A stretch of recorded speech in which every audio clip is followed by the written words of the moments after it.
Today we are live at the Houston Museum of Natural Science. Welcome to a very special edition of Houston Life. I'm Derek Shore. And I'm Courtney Savala. So good to have you with us today. And nothing better than seeing two dinos just running through the Houston Museum of Natural Science. I think they came to the museum to pay their respects to their ancestors. Absolutely. You know. A few selfies, a little dance party. This place is huge. There's so much to see and do around here. In fact, there are a lot of school children today on field trips. But you know, this museum has been around for 113 years. It is so fantastic. And I'm so glad that you said about field trips, because I've been a chaperone with both of my boys here. So many great memories. This museum was founded in 1909 as a community repository for minerals and shells, butterflies, animals, and of course, cultural artifacts as well. And also hard to believe, today it hosts more than 1.5 million objects and more than 2 million visitors every single year.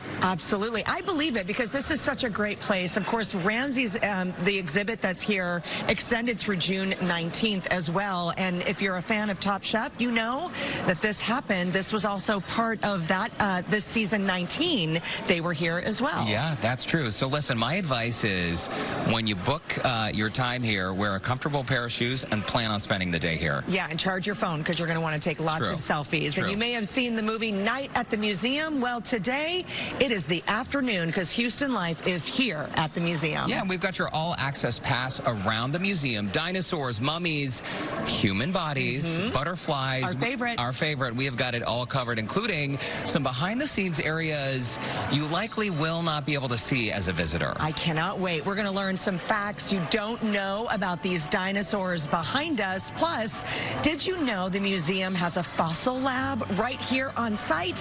Houston Life's Enrique Ramirez is going to take us inside. And one of the prettiest stops on the tour, the Butterfly Center. Find out how the staff keeps all those butterflies thriving. Absolutely beautiful, Courtney. It is, and it's always so awesome to visit. And whether you think it's creepy or cool, you have to admit it's absolutely fascinating. We're going to take a walk through Body Worlds, an exhibit that gives you a look inside real human bodies. It is unbelievable. That is a must to add to your list. But first, Joe Sam stamped his passport. He sure did. He is live in the Egypt exhibit. Joe, what'd you find so far? Courtney, Derek, it really is like you've been transported right to Egypt. As you walk into the Egypt exhibit, you can see these beautiful hieroglyphics here. And this has been really renovated in 2021. So this is brand new. You can see a lot of things that are happening here. Let's walk on inside. 10,000 square feet of Egyptian culture that you'll be able to see here with beautiful artifacts. And speaking of those artifacts, we have the curator of anthropology right now, Dirk, here to explain to us the special moments that you're going to be able to see here in this exhibit, because it really does just open your mind to ancient Egyptian culture, correct? That is absolutely correct, sir. The exhibit we have currently on display is on Ramses II, and then the actual place we're in is our permanent hall on ancient Egypt. So 3,000 years worth of archaeology, history, incredible things to see. And speaking of incredible things to see as we walk around, can you explain to us how many artifacts that people will be able to check out here? Because of course we have the mummies, which we're going to see in just a bit, because everybody loves the mummies. But about how many different artifacts as we're looking at them right now? Probably about 700 to 800. The count differs because as we build out our exhibits, we sometimes add more pieces to it. So there are 180 objects coming in from Egypt in the Ramses exhibit, and this permanent exhibit here, we keep adding to it. So that's about 600. You really did just make people feel as if they're being transported right into Egypt, because when we talk about Egypt, this name comes up a lot, Ramses. And you have a whole separate exhibit that showcases all about the Ramses experience. Exactly. And that's going to be lasting until June 19th. That is correct. So Ramses II pitched his tent, so to speak, his palace here in Houston until that day, the June 19th. And what you are seeing in that part of the exhibit are things that are only in display in museums in Egypt. They came over especially for this exhibit, and then eventually we'll all go back home. So it's a rare occasion to see him unless you have a chance to go to Cairo. And speaking of seeing things, we had to mention to everyone the mummies, because that's a big part of people coming here and seeing this Egypt exhibit. Mummification is absolutely incredible and fascinating for so many different people, and they'll be able to get the chance to see that when they come here to this exhibit. Yes, we have have several mummies on display, including not only humans, but we also have animals. In the Ramses exhibit, we have a very rare mummy, which is a lion cub. There's only 5 of them known, and we have one on display here. Wow. So that's special. This really is special, and it is a special exhibit. This is permanent. That's going to be happening here. This exhibit, Ramses, going to be lasting until June 19th, so you definitely want to get in here and check it out. Dirk, thanks for all that information. Absolutely beautiful job that you guys have done with this renovation. My pleasure, and thank you for getting the word out, Joe. Absolutely. Courtney and Derek, I'm going to go and check out some more of those mummies. This is absolutely fascinating. I really do feel like I'm back in Egypt, and I'm going to go inside and see if I can dig up some fossils, too. Oh, okay. Sounds good to me, Joe. And such good news that it was extended until June 19th, Joe. We need to put it on our list, Eric. I thought I was old. I know, right? Oh, man. Okay. Enough of the dad jokes, at least for a minute, I promise. So here's the cool thing about this museum. There's oftentimes a bigger story behind these exhibits, and this dinosaur right behind us is a perfect example of that. That is right. Let's get the full story. Kat Havens, the museum's director of curriculum and content, is joining us now for the Inside Scoop. Kat, it's great to see you. And this is the T-Rex that we're talking about right here, and it's missing its tail. It is. This is Y-Rex. That's his name. He's named after the ranch where he was found, and he is missing a big chunk out of his tail, and it's kind of a mystery. What happened? What happened? There are a few theories, and in that, in the very end of his tail, there are teeth marks, like bite marks. So you think it was bitten off? There's definitely bite marks. So we know that his tail was bitten while he was alive. There's a little bit of controversy as to whether or not it shows some signs of infection, perhaps, meaning he may have lived or she may have lived for a little while longer. But definitely, it was probably the fatal blow that took this animal's life. Okay, Kat, I'm going to back up just a second. Y-Rex, is it Wyoming? Am I right? Yes. Okay. And it's the name of the ranch and the rancher whose was the home before this fossil's discovery. And this particular fossil, you were saying that its hands and feet are something to take notice here. Yes, they're very special. He's got more complete, sort of very good specimens in that area. And let's talk a little bit about this hall, because the way all of these dinos are set up, there really is a story, because you can witness the relationship between the dinosaurs. Absolutely. It's a new way of thinking about sort of displaying things instead of just sort of static statue-like things. They're interacting with each other. And if you're really careful and look around, you can kind of see the story they're telling. Who's fighting with who's defending themselves, you know, protecting their young, or whatever, what have you. It's such a great way to see the exhibit now, understanding that the placement was all part of it as well. Kat, tell us about T-Rex Week. Ooh, T-Rex Week is coming up at the beginning of June. It's a celebration of 10 years of the Moran Paleontology Hall being in existence. It's hard to believe it's already been that long. We're going to have lots of behind-the-scenes things that people can sign up for, lots of stuff going on in the hall throughout the entire summer, really.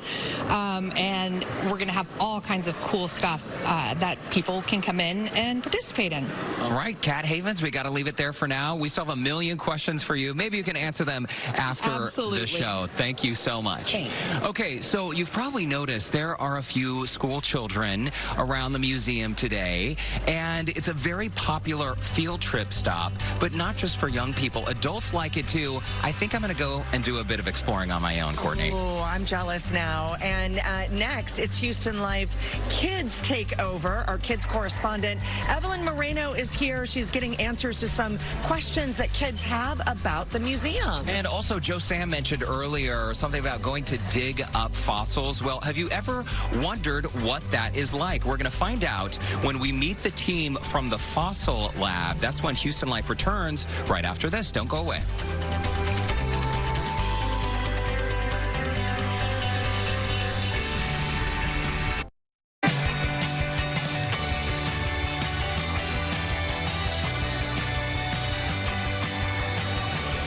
Welcome back to Houston Life. I have a new co-host for this segment, our kid correspondent. We have Evelyn Moreno with me. Hi, Evelyn. Hi, Courtney. Thanks so much for being here today. Thank you for letting me be here today. You are so welcome. Listen, I know I called you a kid correspondent, but I'm going to change it to that young lady correspondent. This is a big time for you. Yes, it is. You have a graduation approaching. I am going to freshman year. Woohoo! In high school. Almost done with school, so that is so awesome. And you love this museum, don't you? I really do. I have gone to camp here for a long time.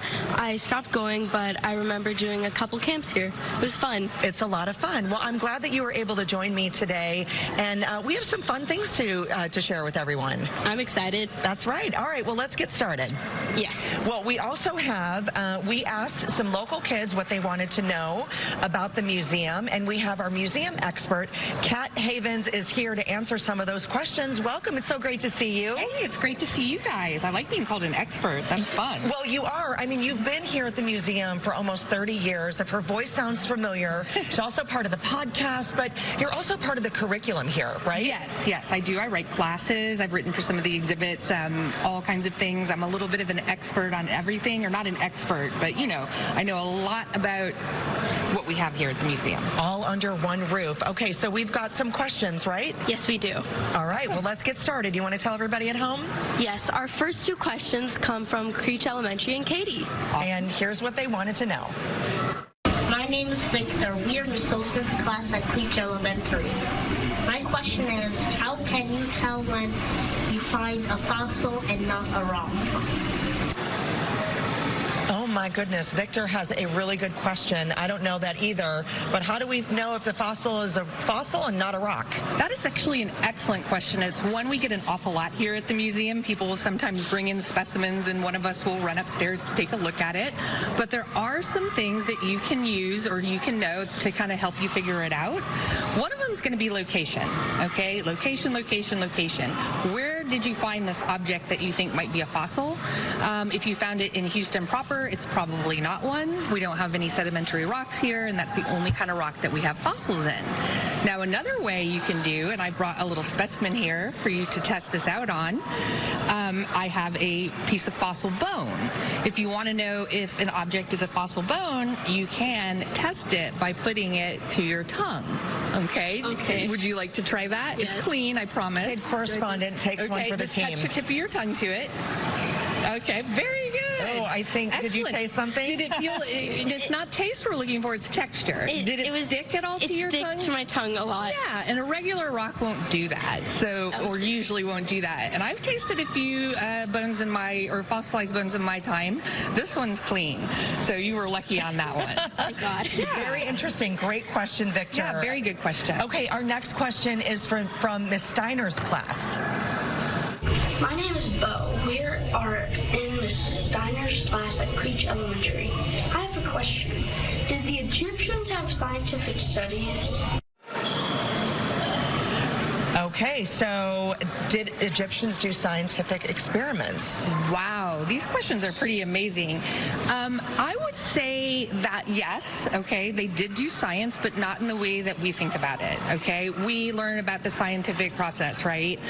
And the steps we go through, observation, experimentation, all of those kind of things. They really didn't do things that way. They didn't even have a word or a hieroglyph for science, okay? But they did create amazing technological feats, including hieroglyphics or hieroglyphs, right? So writing, that's information technology, Sure. right? Almost as, I think, more impressive than computers. They did build the pyramids. That took mathematics. That took all kinds of things like simple machines. Mummification. And I brought another thing here. We have a piece of obsidian, which is a volcanic rock, right?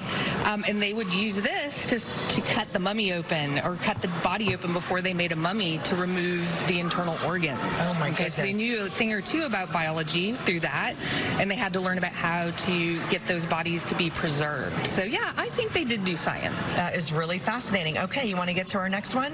Our next question is from Allie Tatum in Fulshire. What's the most valuable item in the museum? Okay, we're talking most valuable item here. Ooh, that's another good question.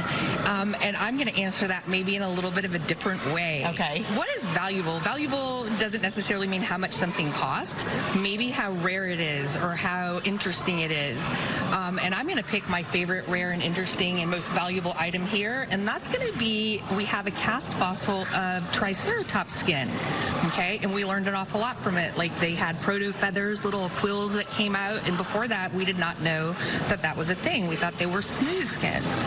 Very interesting, and we're looking at a photo of that now. So, okay, love that, Kat.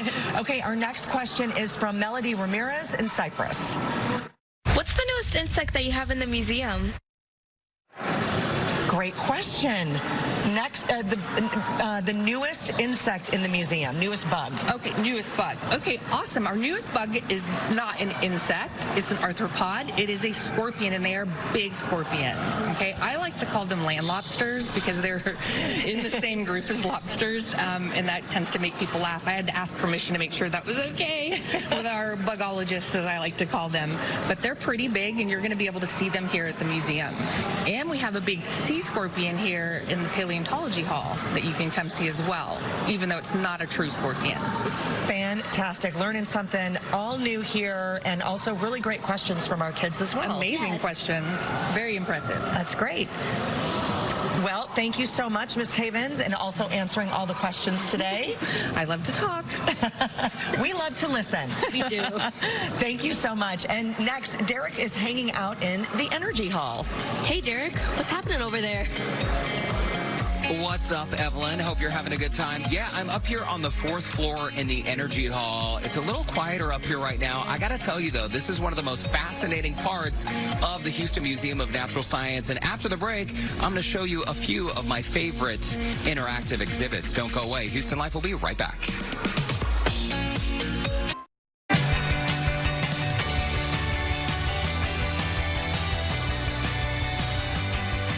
Welcome back to this very special edition of Houston Life. I'm Derek Shore, hanging out today at the Houston Museum of Natural Science. And of course, we know H-Town as the energy capital of the world. A lot of people think oil and gas, but there's so many different energy sources that will power the cities of the future. And that's what brings me to the 4th floor here at the museum. This is the Energy Hall, and I want to show you just this exhibit right here. Now, the museum has gone touchless in many ways. Check this out. So here's an exhibit about how a generator works. All I have to do is put my hand over it, close my hand to select, and then learn a little bit more. I can close this screen by doing that. I can go back to this photo gallery. It is super cool. So if you're thinking that maybe you don't want to touch things here at the Museum of Natural Science, you do not have to. But there's so many things to see and do here at the museum. Enrique, come along over here to the renewables section of this Energy Hall. And this is fascinating. A lot of people, when they think about renewables, they think about solar and wind. And you can learn more about how solar works here. Did you know our Earth gets 174,000 terawatts of solar radiation every single day? That is enough to power our entire civilization thousands of times over. Now, as you walk through the Energy Hall on the 4th floor, I'm going to have Enrique continue on with me. We're going to check out this model. This model at the back of this hall is what is billed as the city of the future. So as I bring you through here, there are a few people enjoying this exhibit. I don't want to disturb them. Of course, we have Houston in the distance, but this city is being powered by a number of different resources. We have geothermal, we have hydrogen power, we have hydropower, wind, solar, and it is larger than life, even though it's not quite as large as the city of Houston, but it's a little quieter up here today than it is in the rest of the museum. But add the Energy Hall, the 4th floor here at the Houston Museum of Natural Science. Add it to your list. It's fascinating. You'll be glad you came down. Courtney, I'll send it back to you. Derek, thanks so much. I love the eyes and the ears as you walked us through that exhibit. I've been up there, but I definitely need to go back and check it out again. Okay, almost every kid has really dreamed of and remembered that moment when digging and finding a treasure. So what's it like to actually dig for fossils? Well, our Houston Live's Enrique Ramirez spent a day in the fossil lab to find out.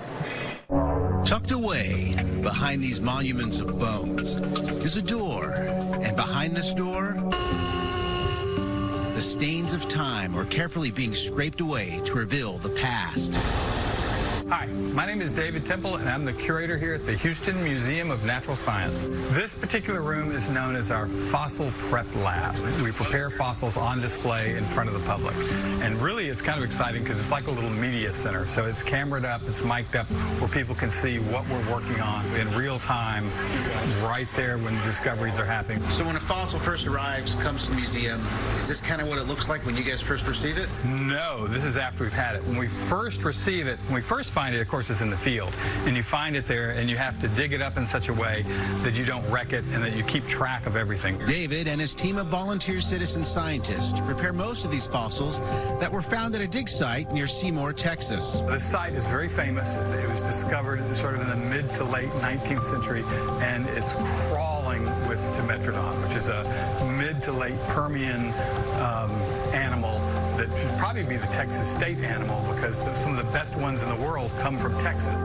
One of my favorite fossils that we have, and we have a life model of this little guy right here. And this is something called Diplocaulus. So this is an amphibian, and there's been nothing like it before and nothing like it since. They do find these in other parts of the world, but Texas has some spectacular ones. It's kind of neat when you find something on the field and it's the first time anybody's ever held it, millions and millions of years old. Chuck Lay is David's assistant. Not only does Chuck enjoy working with these millions of years old fossils, he hopes to inspire future paleontologists. I love interacting with them, and a lot of times I'll grab fossils and take them out there, let them touch them and see them close up. It's really an engine for the love of science. And the beautiful thing about fossils and dinosaurs is, of course, all kids go through that stage where they love dinosaurs. Some people never get out of that stage. It is so fascinating. Okay, you heard from David Temple in that story. He's, of course, the museum's curator of paleontology, and I am told he is currently out of office and out of town in a very special secret assignment for the museum. So hopefully he checks back in with us when he gets back so we can see exactly what he was working on. I'm sure it's going to be fascinating. Okay, well, coming up, I'm checking with the curator of astronomy, Carolyn Sumner. She's going to talk about everything that's going on with the planetarium, plus creepy or cool. You know, earlier Joe Sam was at the Ramses exhibit. Now he's moved over to Body Worlds. Hi, Joe. Hey, Courtney, that's right. We've gone from mummies to actual bodies of human beings. We're taking a look inside of the bodies, and I'm hanging out with some of my friends here. We're going to be explaining them when we come back here on Houston Life with this Body Worlds exhibit. Houston Life will be right back. Good afternoon. I'm Keith Garvin. And I'm Christine Noel. Houston Life will be right back. But first, here is a look at some of the stories we're covering for you this afternoon on this Memorial Day. The Department of Justice will be investigating the Uvalde Elementary School massacre that left 19 students dead. Investigators want to know more about the police response to the crisis. We're getting insight from someone who's dealt with DOJ investigations in the past. But we're going to show you how our fallen heroes are being remembered here in Houston and across the nation on this Memorial Day. We'll take you to some of those events. Also, Memorial Day, traditionally known as the unofficial start of summer, but many pools across our area are closed right now. We're going to show you why and how long that might last. And hey, speaking of pools, if you can find one that's open, it'll help you beat the heat today. Justin, it's certainly a toasty one out there. I'll tell you what, if you find a pool that's open, invite me. I need to be there as well, because it is, super hot out there. I'm going to show you the feels like temperatures here in just a sec. Right now, though, live look from right out here at the Cape Air C2 studios. We've got temperatures that are at 91, 89, 89, 89 down in Galveston. You see some jiggle on the camera, too. Winds have really been cranking out of the south and southeast. It's hotter as you get inland from Brenham up to College Station. They're in the mid-90s, about 94 degrees, 91 at Bush, as we mentioned, 90 up in Conroe, Mont Bellevue right now at about 85. And look at this, 20-mile-an-hour sustained winds. They've been gusting close to 30 down at the coast, 12, 18, 22 in Sugar Land. So breezy, and of course the feels like temperatures are all anywhere from the mid to upper 90s to about 100 degrees as you get out towards Katy. So be safe in this heat. But as Christine and Keith mentioned, pool's the spot to be, that's for sure. A few light streamer showers, very little of this is making it to the ground, but we're going to be tracking a cold front that should start to slowly work its way southward. It's producing some severe weather across much of the northern plains. But for the rest of this afternoon, if you headed out, we should be looking at those temperatures that'll slowly fall back into the mid-80s. We'll talk much more about your work week forecast into Agatha coming up at 4.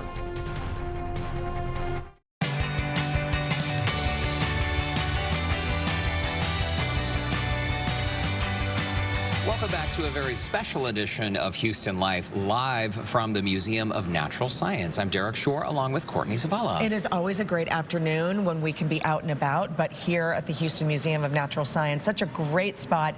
And Kat Havens is joining us once again with this segment, Did You Know? It is so great. Thanks so much for spending the afternoon with us. Absolutely. It's been fun. It's been fascinating. Well, it's been more fascinating for us, but we don't get to do this every single day. So the Paleo Hall, it's actually the 10th anniversary since this was all revamped. It is, and I can't believe that. Feels like yesterday, but it is the 10th anniversary for the Moran Hall of Paleontology. It is so wonderful, and every time I come here, it's like I see it for the first time. Let's talk about some of the upcoming events that you guys have for not only the summer, but that are new. Absolutely. We are going to have Mixers and Elixirs starting coming back. It's very exciting. They're going to be going once a month all summer. We have summer camp starting at the end of this month, too. I can't believe it. It's like my forever summer. I've been doing this for years.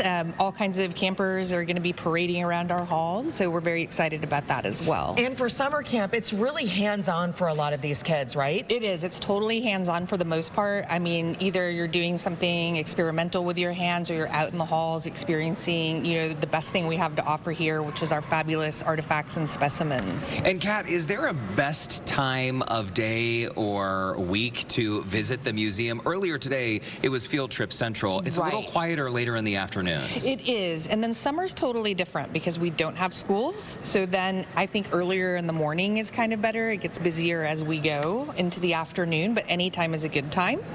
Just, kind of come down here, see us and plan on spending some time. Absolutely. This is not a quick, you definitely want to go and experience everything that is here. Exactly. And let's talk about that now, because we are, of course, in Paleo Hall. We are. And we have some fascinating facts that you're going to share with us. Now, we have a Quetzalcoatlus. Quetzalcoatlus? That's very good. It's Quetzalcoatlus. Quetzalcoatlus. Quetzalcoatlus. Yes. That's it. Okay, and this is not a flying dinosaur, Kat. You were telling us this is a flying reptile. That's correct. Okay, so not everything is a dinosaur that's big and a fossil.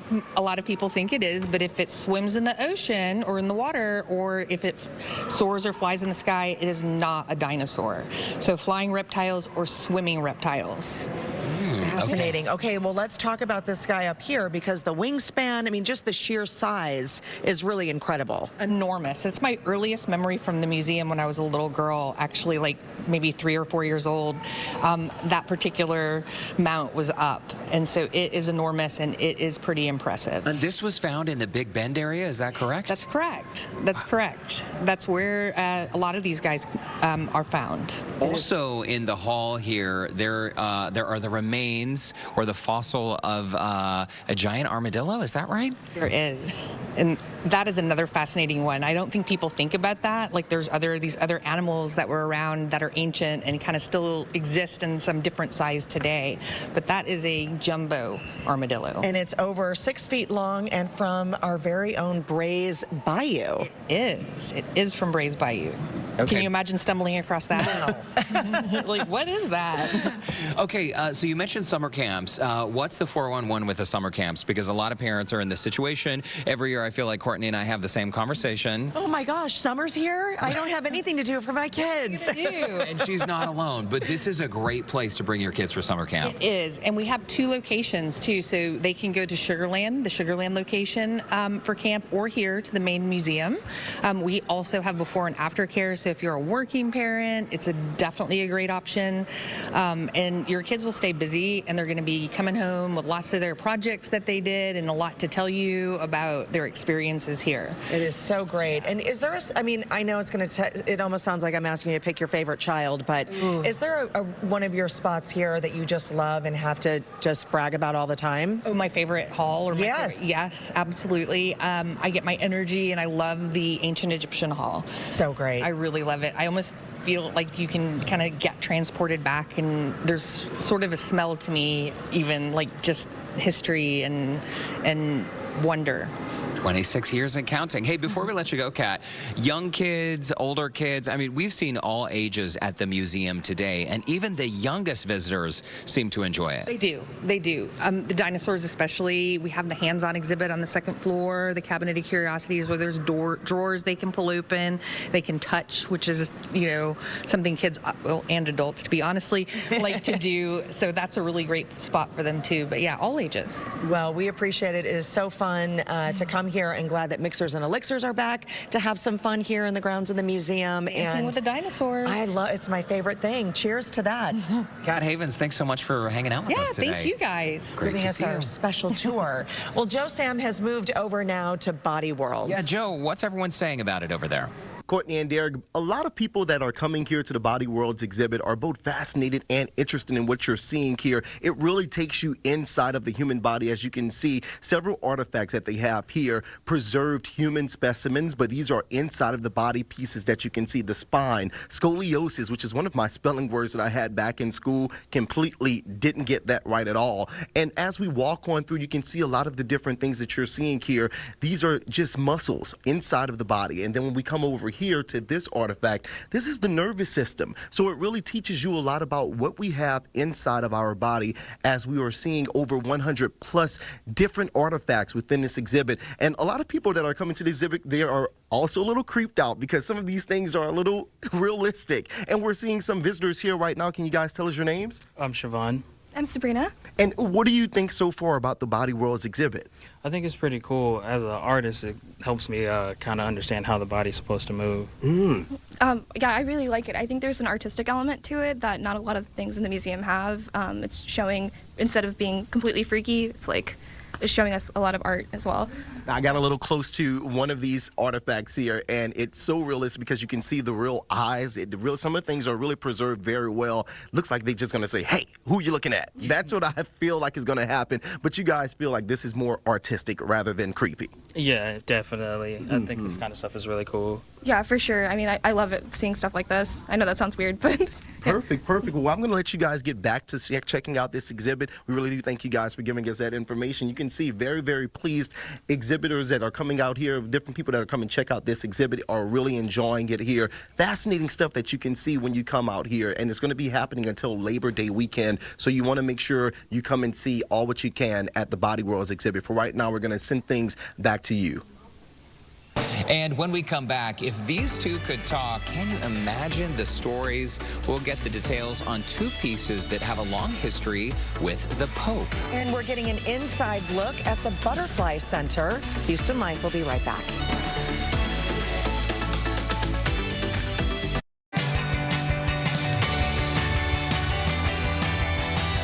One of the most popular exhibits here, of course, the butterflies. Popular and so beautiful. This is such a special treat. We're taking you behind the scenes of the rainforest. Here's Houston Life's Enrique Ramirez.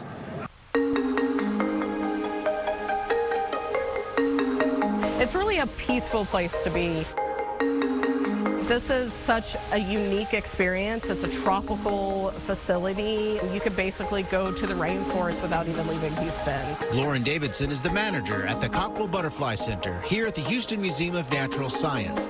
This three-story tropical oasis is not only one of the biggest, it is also one of the oldest and home to hundreds of plants and thousands of butterflies. On any given day, we like to say there's about 60 to 70 different species of butterflies flying in here. Guests can interact with them on a daily basis. They're flying around, they're landing on people. You can watch them feeding, you can watch them chasing around each other. This place is so beautiful and there's so many butterflies here, but it's so warm and humid. Why is that? That is for the butterflies. So all of these butterflies come from tropical locations, so they prefer a higher temperature and a higher humidity. These colorful friends have been dancing between the flowers and trees for over 30 years. You'll also notice we have a lot of nectar flowers, so a lot of flowers for butterflies to get nectar from, but also a lot of the butterflies don't feed on nectar. They actually feed on rotting fruit. So you'll notice that we have some plates with overripe fruit and then also some really gross looking, we call it banana brew. It's basically rotten bananas and brown sugar.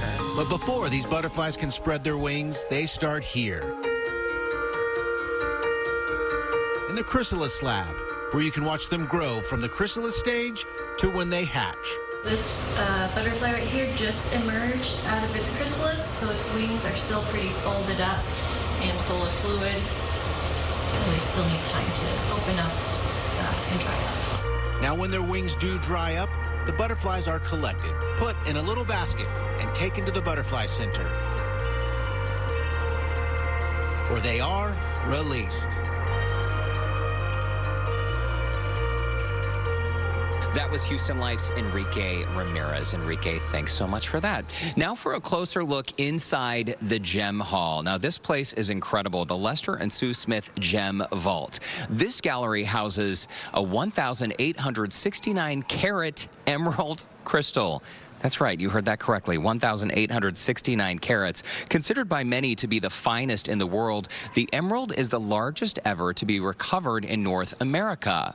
The world's finest aquamarine, which was mined in 1938 and disappeared from history for decades, is on display. So beautiful. Also, the spectacular Cullen Hall houses the world's finest display quality collection of gems and minerals with more than 750 beautifully crystallized mineral specimens, including some of the world's rarest and most beautiful examples. This spectacular hall also has the largest natural imperial topaz crystal and the dragon, the finest example of crystalline gold, and a pectoral cross and ring worn by Pope Paul VI, Pope John the 23rd, and Pope Pius the 11th. Absolutely spectacular. No place like it in the world. When we come back, Courtney is headed across the hall to check in with one of our favorite guests, Dr. Carolyn Sumners. She'll fill us in on what's happening at the Planetarium this summer. Don't go away. Houston Life will be right back.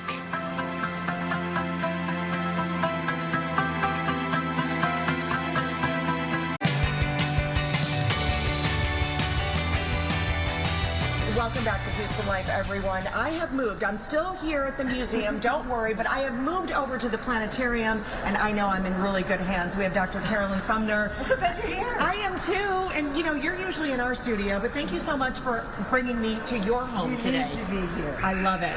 Okay, we are right outside the Planetarium. You were telling me during commercial break about these bricks. What's significant here? We couldn't do anything with them because they're original. I mean, 1964, the museum moved into Herman Park officially, and the first thing opened was the Planetarium. So we have this architecture product that we're sort of stuck with, and we have a big concrete dome overhead, and we actually make it all fit, so it's a little retro, but very modern. I love it. It is so cool, and I love how excited you are. And let me tell you, when we come to the Planetarium, this is a way for all of us to try and experience outer space, the stars, the planets, with our very own eyes. You guys do such a great job here. Well, that's what we did. We figured out how good your eyes are. You and everybody else like you and everybody. And we figured we won't make any more pixels any closer than you can see. And that's 8,000 pixels across every meridian. And we got there, it took us 21 computers and 10 projectors that were there. So when you sit there, it's going to be sharp, as sharp as you could ever see it.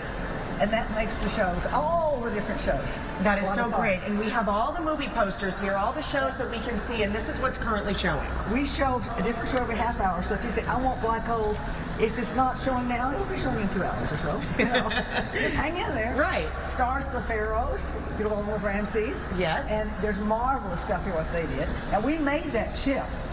It is a faster-than-light ship based on the current designs that we think we might be able. Einstein says we can do it.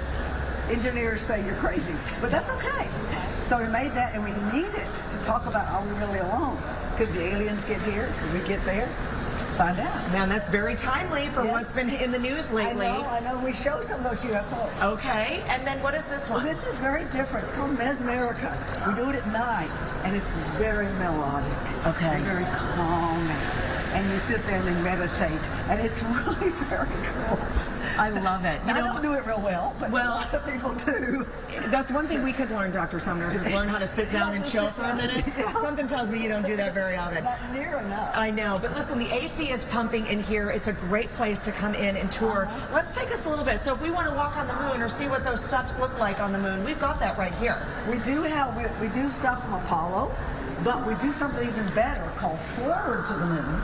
And we show the launch of the SLS, it's going to happen this summer, shakes the entire theater.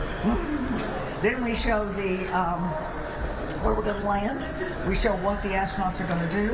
In fact, my whole life I've taught kids and said, you get to go into space, knowing I wasn't too sure they get to go into space. And now we are. We're going to take a man and a woman, so it's good for the girls, good for the guys, and they're going to land on the moon by the time the kids I teach are finished with high school.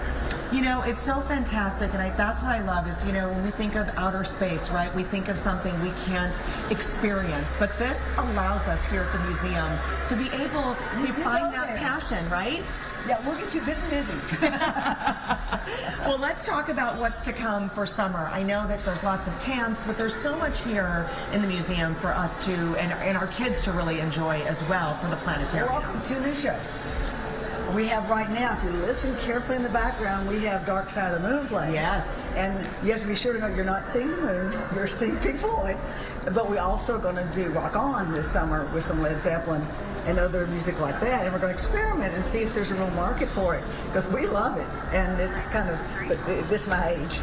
Well, listen, I've got a 10-year-old drummer at my house who loves him some Led Zeppelin, so we need to let me know when that date He has to come and he can beat along. He would absolutely love it. That's what I love about the museum, too, and the planetarium. It doesn't matter what age you are, you're going to find something that you're going to connect with and learn something, all while having fun. Well, Cosmic Catastrophes is our other show we're going to start, and we're Cosmic Collisions. We changed the name. Cosmic Collisions, and you're with the dinosaurs, we're going to wipe them out.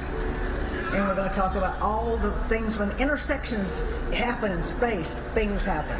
And that makes a really interesting theme for how the physics of the universe works together to cause a lot of exciting stuff that we can see at a great distance and we can understand it. Even if we can't ever touch it, we can figure it out. It is so great. You know, I'm going to brag on you for just a second. You're also an adjunct professor of physics and astronomy at Rice University. You've written trade books, a textbook series, and over 50 planetarium shows. So you know something about and over 1 million kids. And over 1 million kids. I love it. You know what? Where do you get your passion from? Where does it come from? My mama sent me to a planetarium in the 3rd grade. And that's where it started. Yeah, I look at all the kids that come in, and I think, you know, HISD funds all their 4th graders to come. And it's so important to get them back because they may see something different. And every lab, every activity we do is based upon them having an experience that they go, I want to do that again. I want to come back again. I want to understand those dinosaurs. I want to figure out space. I just want to be in that world. Right, and really unleashing the mind, I think, is really important as well. What's really great, too, is you can see some of these pictures back here for satellites and everything that we've looked at, because this is so great, too. Yeah, every single distance marker in space is another story we can tell. And that we do, all the way out to what is the visible age of the universe? Right. This is so amazing, and I have to tell you, I'm already planning my next trip here, Dr. Sumners. It has been really great. Thank you so much for the tour. It's always lovely to see you, and I can't wait for the next movie. Yes, you'll come Memorial Day weekend, and thereafter we're running all summer. Absolutely. We'll see you back here, and thanks so much for your time today. Thank you. Stay tuned. Houston Life will be right back.